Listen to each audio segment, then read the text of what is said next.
where money, power, and history collide, and nothing is ever as simple as it looks. When World War II ended, the world split in two, or at least that's what we were told. On one side stood the capitalist West, led by the United States. On the other, the communist East, led by the Soviet Union. Two ideologies promising opposite futures. But while politicians argued about freedom and equality, economists were building a system where both sides were more connected than anyone dared to admit. The United States didn't just win the war, it inherited the world's gold. Nearly two-thirds of it sat in Fort Knox by 1945. That gold, and the dollar tied to it, became the new foundation of global finance. The Bretton Woods Agreement made the dollar the world's reserve currency, pegged to gold at $35 an ounce. Every other nation now held US dollars as their guarantee of value. That wasn't just economic policy, it was imperial design. With one treaty, America achieved what no army ever could: total control over global liquidity. If a country wanted to rebuild, trade, or borrow, it had to use the dollar, and that meant depending on Washington's blessing. Meanwhile, in the East, Stalin built his own financial fortress, the ruble zone, insulated by strict currency controls and central planning. The Soviet system, in theory, didn't need the dollar. It valued production, not profit, labor, not leverage. But even a command economy can't command everything. To buy technology, food, or machinery from abroad, the USSR still needed hard currency: dollars, francs, or pounds. And so began the quiet contradiction of the Cold War. Two enemies locked in ideological war, but bound by the same money. In the late 1940s, as the Iron Curtain descended, the U.S. launched the Marshall Plan, a $13 billion reconstruction fund for Western Europe. The official story: rebuilding allies and stopping communism. The hidden purpose: creating dollar dependence. Nations that accepted Marshall aid were required to use American contractors, buy American goods, and trade in dollars. It was economic containment disguised as generosity. The Soviet Union refused the aid, calling it a capitalist trap. But the real reason was even simpler. Accepting it would have exposed just how fragile their system already was. Their economy was built on extraction, not exchange. They had resources: oil, gas, metals, but no mechanism to sell them on world markets without admitting that capitalism worked. Still, trade found a way. In the 1950s, Soviet oil quietly began flowing through Finland, Austria, and Switzerland, sold in dollars and rebranded for Western buyers. These neutral countries became middlemen in a shadow economy, connecting two worlds that officially pretended to hate each other. Western companies got cheap energy, the USSR got foreign currency, everyone else got propaganda. Even the intelligence agencies played the same double game. The CIA, flush with post-war funding, created shell corporations, shipping fronts, and offshore accounts to finance covert operations without congressional oversight. A secret ledger known as the Black Budget funded everything from coups in Iran and Guatemala to cultural propaganda campaigns in Europe. Meanwhile, the KGB had its own playbook, funneling rubles through fake trade companies and friendship societies in neutral countries. Their goal wasn't profit, it was access. Access to Western technology, machinery, and influence. Money became the one language both sides spoke fluently. And as the 1960s began, that language started to sound eerily familiar to bankers, not generals. By the mid-1960s, Eurodollar markets emerged in London. Pools of US dollars held outside the United States, beyond the reach of American regulators. These offshore dollars became the lubricant of the Cold War economy. Soviet banks, unable to hold accounts in New York, quietly used London intermediaries to access credit and buy Western goods. The irony? The same American banking system meant to isolate communism was now indirectly funding it.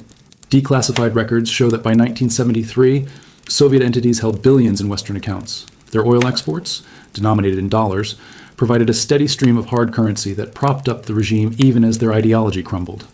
And on the other side, U.S. corporations like Pepsi, IBM, and even Chase Manhattan found ways to trade behind the curtain. They didn't care about politics. They cared about access. David Rockefeller, the head of Chase, visited Moscow in the middle of détente and openly praised Soviet stability. His bank soon helped arrange credits for Soviet industrial projects. The press called it diplomacy. In reality, it was collateralized geopolitics. The more you trace the money, the more the Cold War looks less like a moral struggle and more like a joint venture. Because every empire needs its enemies. The tension kept budgets high, industries humming, and money flowing through the right hands. The arms race was a stimulus package in disguise. Trillions were spent on weapons no one dared to use, paid for by debts that could never be repaid, creating the illusion of infinite growth under the shadow of annihilation. Every missile built meant another bond issued, another contract signed, another country indebted. The Cold War wasn't just a standoff, it was an economy, a self-sustaining system that turned fear into funding. And behind it all, the accountants were winning. The politicians talked about freedom, the generals talked about defense, but the bankers, they talked about yield. Because whether the world was capitalist or communist didn't really matter, as long as both sides kept borrowing. By the late 1960s, the Cold War wasn't just a contest of ideology, it was a business model.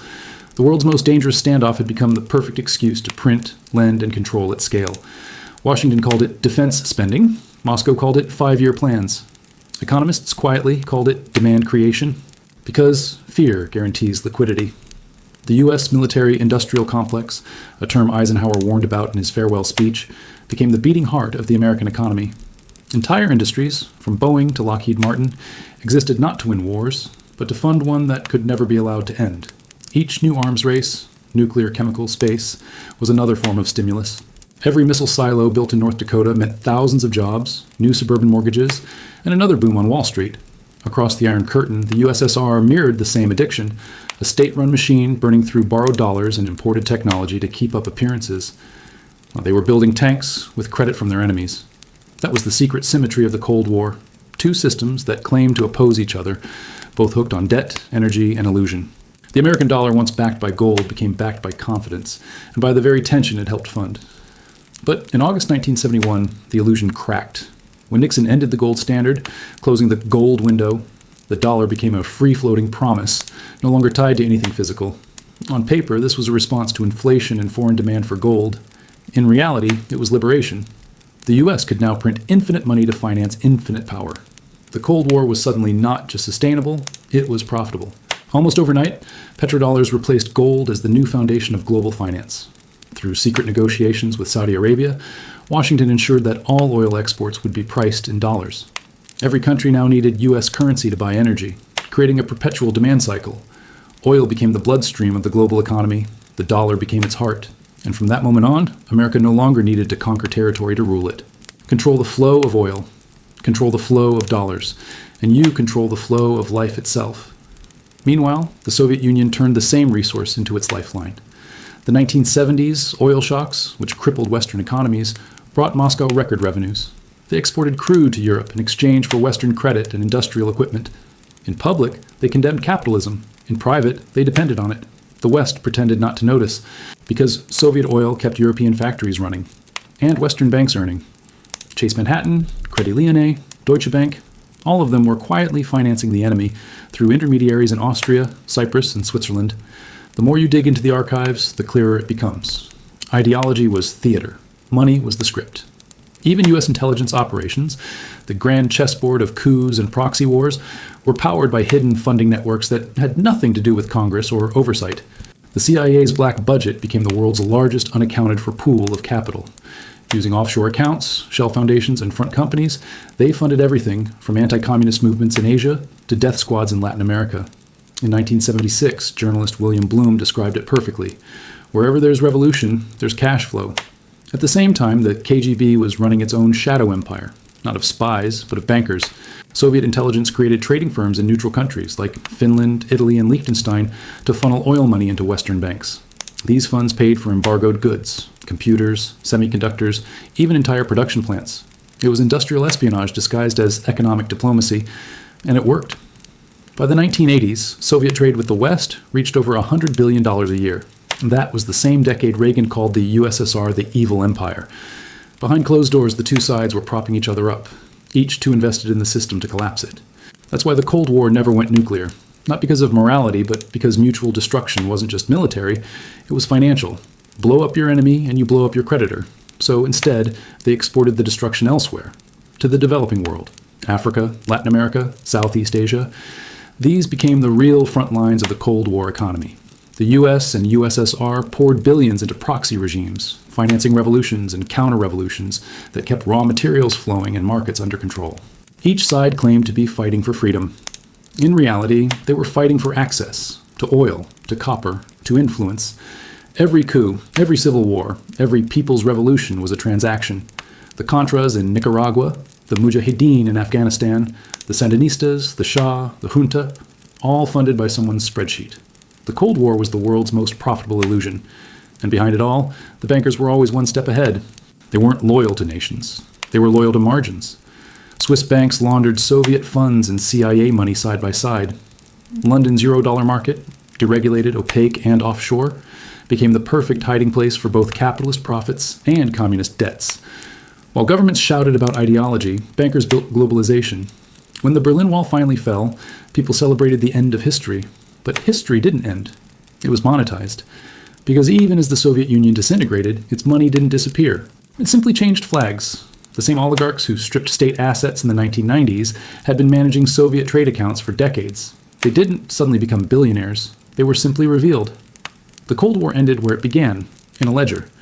And if you follow that ledger forward, you'll see the same fingerprints all over today's world. The dollar's dominance, the offshore havens, the energy trade, and the quiet financial wars still shaping nations. The conflict never stopped. It just went digital. The sanctions we impose today, descendants of Cold War finance, the Russian reserves frozen abroad, same mechanism. The energy blackmail, the currency wars, the cyber espionage, all evolved from the same invisible battlefield, the control of global money flow. Because power never cared about ideology. It cared about liquidity. And in that sense, the Cold War never ended. It just rebranded itself as globalization. The next time you see nations clashing over currency, energy, or influence, remember this. They've been playing the same game since 1945. The only difference is the interface. Back then, it was the Iron Curtain. Today, it's the internet. And somewhere, behind all the noise, the same kind of people are still counting the profits. Because in every age, it's not the flags that matter, it's the flows. If this gave you a new perspective, hit subscribe. History has the answers, and I'll show you where to look.